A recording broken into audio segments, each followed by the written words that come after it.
আলাইকুম। এটা হলো জয়নাল আবেদিনের গরুর খামার। আচ্ছা, আপনারা বলেন এখানে একটা ওয়ার্কশপ আমরাই বসছি। আমরা আমাদের হাসু চৌধুরী এই দেশে উড়াইলেন না গেলাম। এই একটা চটপটির দোকান, এখানে অনেক মুরব্বীরা বসে, অনেক মুরব্বীরা এখানে বসে।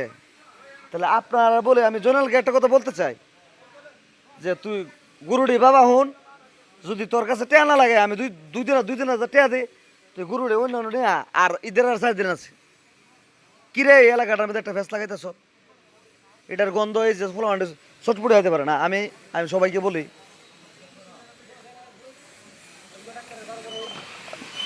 আসসালামু আলাইকুম ভাই, মাইন্ড করেন না, এই গোবরের গন্ধটা এখন পর্যন্ত লাগে না? কাস্টমার অবস্থা কইছে না, আপনার আপনার নাও লাগেনি, মিশা হতে পারেন না। আল্লাহ আল্লাহ, আপনার আপনার বই পাইতেছেন। ও আপনার মানে নোহালি মনো, আপনার ডরে কইতেন না, কারণ আমি জানি আপনি ডরে কইতেন না। একটু আগে কইছেন যে লাগে ভাই কিতা করতাম, কইছেন না এই কথা?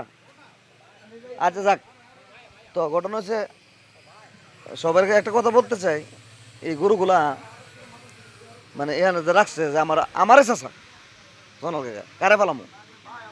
তো আসলে ঈদের আর 4-5 দিন আছে এখানে। এটা কিন্তু সরকারি ক্লাব না, এটা হচ্ছে সরকারি জায়গা।